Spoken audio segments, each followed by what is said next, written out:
Howdy, folks. It's Aaron Farmer with mysugarfreejourney.com. and so yesterday I talked about 5 things that I experienced when I cut out sugar. And today we're going to talk about 5 other things, 5 more things that I experienced when I cut out sugar. I do want to say, I haven't eaten a whole lot of sugar in the last 10, 11 years now. It's been quite a ride, and I'm grateful that I figured this out because it works very well for my health. No sugars, no grains, no seed oils, um, and I'm very thankful that I discovered this and it works very well. So yesterday I talked about today I'm going to talk about 5 more. First thing that we're going to talk about is my skin. Um, Many people have talked about having younger looking. Their wrinkles tend to go away. Um, I'm an old man, so I'm never gonna get mistaken for a 20-year-old again. But um, the big thing is that I had this patch of eczema that traveled around my body. It was on the back of my hand one time, just a little patch of eczema right here on the back of my hand. I had it on my. I'm trying to remember. I had it on my right shin, and then most recently, I had it on my left knee. Just a patch about that big, and it's just dry skin. Um, and I've tried all kinds of lotions or whatever, but it was cutting out the sugars and grains that finally made it go away. It took a while. It wasn't a very quick thing. I probably had to eat like this, mostly meat diet for probably 3 or 4 years before that went away. Um, and I was very grateful that it did because at times it itched and you'd put lotion on it just to try to keep it, just to try to keep it from drying out or whatever. But it works. I mean, it works very well. I can't say enough good things about eating this way and what it does for your skin.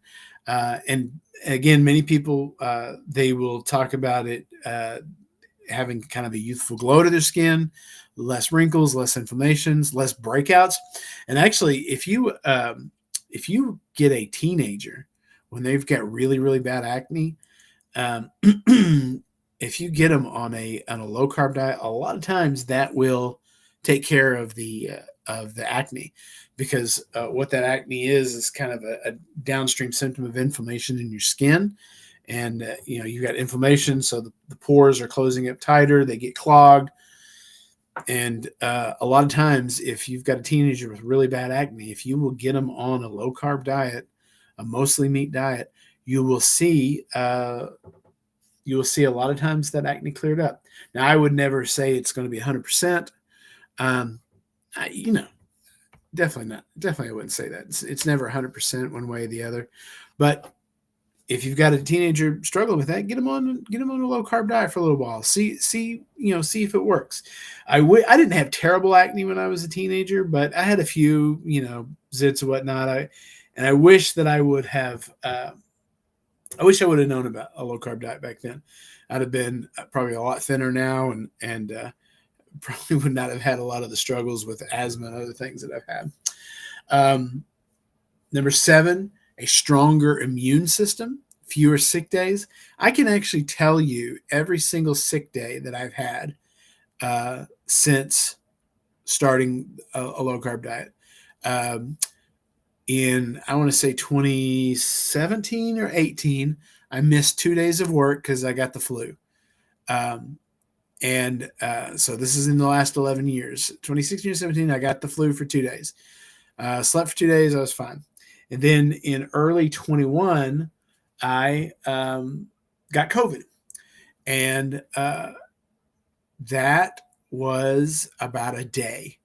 I think I just sat around in bed for the day. The only annoying thing about COVID when I got it was I could not taste food for what it would seem like forever, but it was about a week. In fact, I was up and around and moving and felt great. And you know, like I said, I spent a day in bed, but 3, 4, 5 days after getting COVID, I still could not taste anything. I still couldn't smell anything. It was maddening. That was by far the most difficult for me, the most difficult part of COVID. Pardon me, was I just did not have any I just didn't have any taste or any smell. In fact, I remember I went and got I went to the taco place down the road here. Just got like the spiciest tacos. I didn't even care about no grains then, because I was just trying to get the spiciest, zestiest tacos that I could get a hold of. I put all the peppers on them and the hot sauce and everything because I just wanted some. I just wanted like some flavor, something. And I could have been eating paste. It was just terrible. Um, so whatever, but that's it. In the last 11 years, I've had maybe 3 sick days. 3 days when I was kind of laid up in bed. I just don't get sick anymore. I never really got all that sick before COVID, before I went low carb. But I've always been a pretty healthy guy, in terms of what I time spent in a sick bed or something. But that's about it for me. Um, Number 8, very deep, very restful sleep. This is actually a big deal, and I really wish more people knew about the effect that a low carb diet has on sleep. Because number one, you sleep very deeply, you sleep very, very restfully, but number two, you don't sleep as much. I just don't need as much sleep. Before I went low carb, I would sleep 9 or 10 hours a night. I mean, I would sleep and sleep hard, and then I would be groggy the next day. I would have to take a nap. There's just something about that sugar roller coaster that just knocked me out.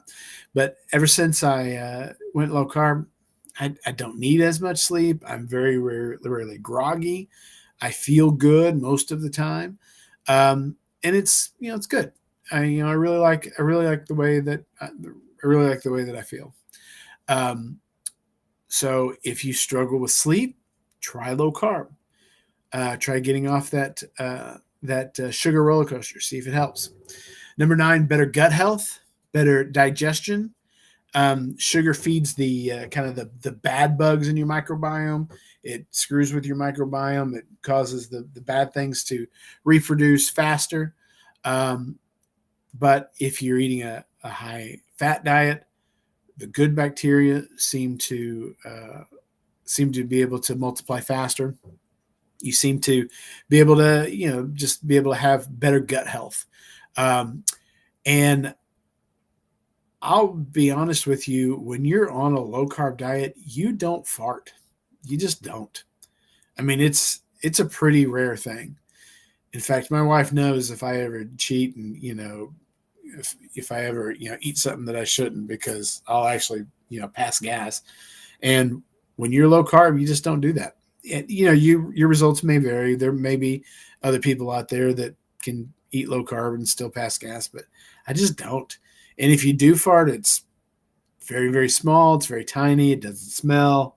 It's, I used to be able to rip them, when I was on my old diet. Whew, Lord Almighty. But that's just not a problem anymore. So if you like not having to fart every 20 minutes or however often you fart, try a low carb diet. See if that fixes it. And it will improve your digestion. That was actually a big deal for my wife, because she would have GERD. She would have this acid reflux and everything. And when she went low carb and she lost quite a bit of weight, a lot of that acid, she would be dead asleep and just have to jump up out of bed real fast because she felt like this acid reflux was coming back up in her throat and it was going to like drown her or something. And she doesn't do that anymore. So if you struggle with that, again, try a low carb diet, see if that fixes it. And also, we'll talk about this probably more in detail in another video, but I feel much more at peace with my long-term disease outlook. Like I know cancer, I know cancer feeds on sugar. So I know that eating a low carb diet and keeping my blood sugar eliminate my risk of getting cancer, but I do know that it reduces it somewhat, which is good. We all need a lower risk of cancer. Um, I know that Alzheimer's, many people call Alzheimer's type 3 diabetes, that there's many types of Alzheimer's is the long term result of bad diet. In fact, that's why we're going to see an explosion in Alzheimer's cases here very quickly. Um, and so again, I don't know, I can't know for sure that Alzheimer's is not going to be an issue for me, but I feel much more at peace with my chances of contracting that. Fatty liver, fatty liver is not going to be a big deal. I've gotten my blood checked several times over the years, and every time my liver numbers are good. I don't have to worry about fatty liver. Um, Non-alcoholic fatty liver disease and NASH are two really fast growing problems. And that's because it's the sugar, it's the fructose specifically in our diet that just beats our liver up half to death. When you eat fructose to your liver, it's a lot like drinking alcohol. So if you can imagine if you drank alcohol 5-6 times a day, what that would do to your liver over time. Well, most people eat fructose 5-6 times a day. It's in everything. High fructose corn syrup is in every sweet drink. They use high fructose corn syrup to sweeten everything from bread to some lunch meats to, it's incredible how much fructose is in everything. And so you take these little doses, it's like taking a shot of booze 3, 4, or 5 times a day, and you just get these little hits, and then your liver gives out and you don't know what happened.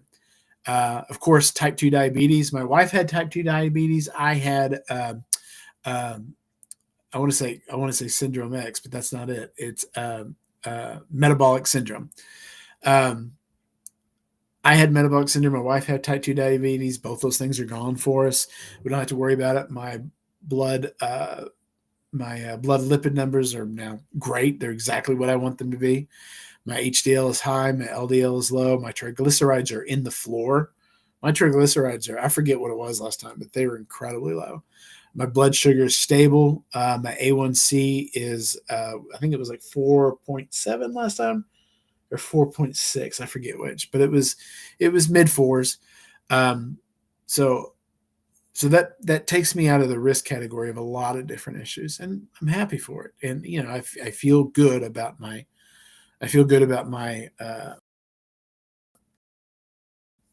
my chance of, because none of the men in my died at 70. Before 70, I don't think any of them made it 70. I have to double check that. My dad's dad might have, but my dad didn't. My mom's dad didn't. So most of the men in my life that I'm related to, they all died pretty early. And so I feel, now, as I've kind of taken control of my health, I feel a lot better about my chances of living to a good age. I've got 8 grandkids. I love them all to death, and I want to stick around, see how they turn out. See who they're gonna be when they get older, and I'm excited about the prospect of doing that. All right, guys, I appreciate you guys watching. This has been Aaron with my sugar-free journey.